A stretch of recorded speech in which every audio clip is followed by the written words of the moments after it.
Hi guys, in today's video I'm finally going to be sharing my heatless hair curling tutorial. So I mentioned this in a couple other videos where I am doing heatless curls now, and a lot of you guys messaged me and said you wanted to see a tutorial on it. So that's what today's video is all about. I'll be sharing all the details on how to get successful heatless curls. I have been doing heatless curls consistently for 2 months now, and I rarely use heat anymore. Like, it's very rare that I use it. It's probably like a few times a month I'll use it on special occasions, but most of the time I'm doing the heatless curling method. Since I am on this journey to grow out my hair really long, if you guys want to know all about my hair care routine and what I'm doing to help promote healthy hair growth, let me know if you want to see a video all about that. I know probably not everybody's trying to grow out the hair, but I have been really trying to grow it out like really long. I really want long luscious locks. I want it to be all my natural hair, so I've been doing many things to like help with that. Like, I have been getting really nitty-gritty about it. Anyways, I first am going to share the hair curling tutorial because I know that's why you clicked on this video. However, I do recommend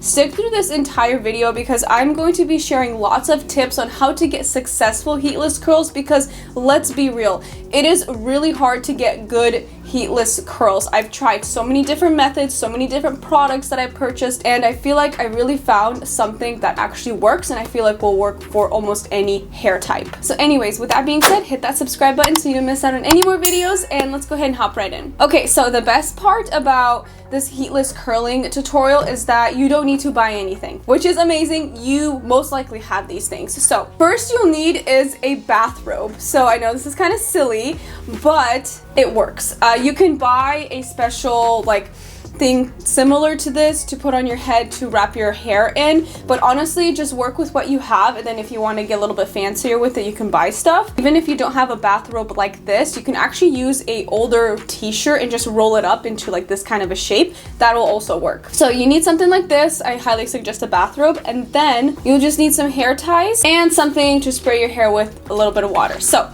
let's get down to the tutorial. So first what you'll do is I recommend taking your bathrobe and folding it in half like this, because you will get bigger curls this way. If you just use the one side like this, you're gonna get really thin and tight curls. If you're going for that, then do that. But if you want bigger curls like you see here, I recommend folding this in half. And then what you'll do is you're just gonna put on the top of your head straight in the middle, and then you're just gonna start with your front sections of hair and start rolling it back. So in the footages here, you're seeing me do this. I am doing this with freshly washed hair. So if you are going to do this heatless curling method with freshly washed hair, you do want to do this at nighttime and sleep in it, because it takes a bit longer for the curls to develop when you have freshly washed hair. If you're like on day 2, 3, or 4 on your hair after you washed it, you don't need to do the whole night. You can actually just do probably like 2 to 3 hours in the morning, just depending on how thick your hair is.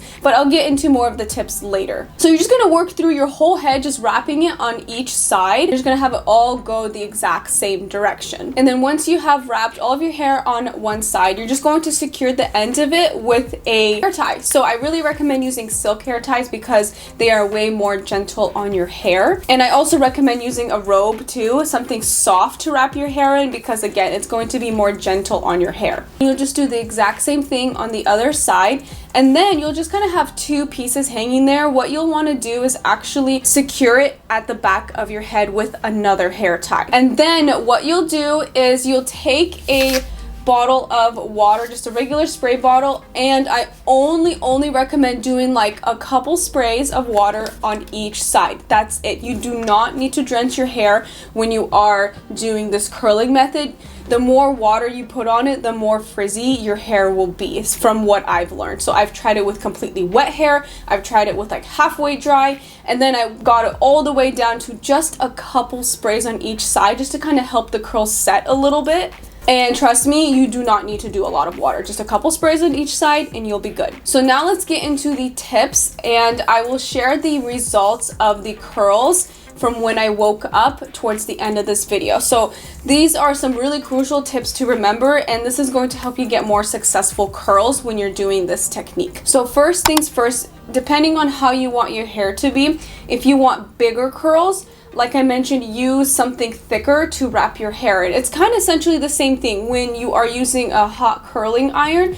If you want bigger curls, you use a larger barrel. If you want smaller, tighter curls, you use a thinner barrel. So it's essentially the same thing when you're doing the heatless curling method. Second thing is, the tighter you roll your hair, like the curls, the tighter your curls will be. So if you want more of those bouncy, looser waves, don't worry about wrapping it super duper tight, because when you wake up in the morning, it's going to be so tight and more on the frizzier side. So if you want kind of bigger, more voluminous curls, do not make it as tight. So this next tip, you can do this curling technique in two different ways. One is overnight, like I'm doing in the clip here. For this one, you don't want to make the curls super tight. Since the curls are going to be staying all night for usually at least 6 to 8 hours, the curls are going to be set really well. And if you do it too tight, again, it's going to be really tight curls, really frizzy and really poofy. So if you're doing it overnight,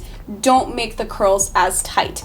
However, on the flip side, if you're doing this in the morning and you have several hours to get ready before you go out, you can make them tighter so that way the curls can set a lot faster. And you're really just going to have to practice and just find what works for your hair type. And also, I feel like the thicker your hair is, the longer you'll want to leave in the curls. But if you have more fine hair like I do, you'll notice you won't have to leave it in for as long to get your desired curls. Next thing that I mentioned a little bit earlier is, do not drench your hair in water. Actually, the thing I absolutely do not recommend you do is come out of the shower and then wrap your hair in the bathrobe. It's going to make your hair so poofy and so frizzy when you wake up in the morning. I strongly recommend do this with dry hair, and then just take your spray bottle, do a couple spritz of water throughout your hair, and that's it. So those are my few quick tips on how to get better success with heatless curls. I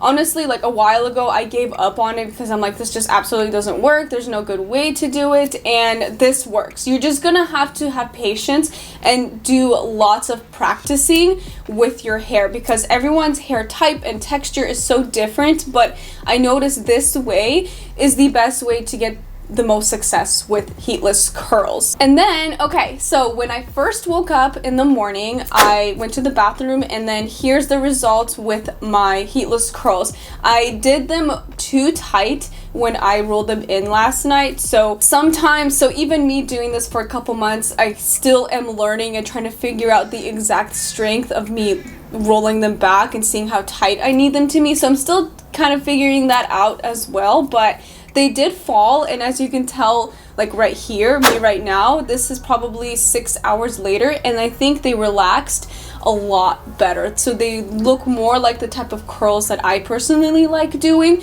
kind of a little bit bigger and more voluminous rather than like skinnier and like tighter. So keep that in mind. The tighter you do it, the tighter the curls will be, but they will fall throughout the day. So if you want to start off with really tight curls in the morning, knowing that you're going to be going somewhere in the evening, and you want to be dolled up for that, you can keep that in mind. So you can really just play around with it and work around your schedule to see what you think would work best. And then I noticed that, you know, when you do use water, it still does make your hair frizzy, even if you use a little bit. So what I use to help kind of combat that frizziness is use an oil. I use this one by Orbe. If you have a hair oil you love, just use that. Another product I discovered like a couple years ago, and I have been using it often, is this hair flyaway tamer. So it leaves no residue. It doesn't make your hair oily or greasy or crunchy. Like, you literally feel nothing. However, it tames all that frizziness. So I'll just take this. It kind of looks like a mascara brush, and I'll just put little sweeps on my hair, and it really helps with that frizziness. So it's super duper nice. It also helps if you had like some postpartum hair loss and you have like little hairs growing back.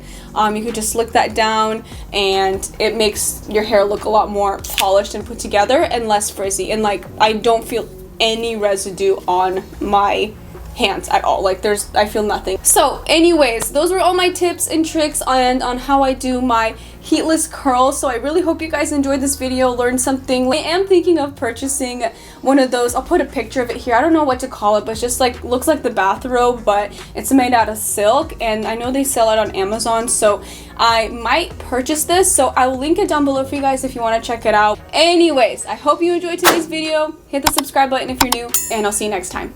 Bye!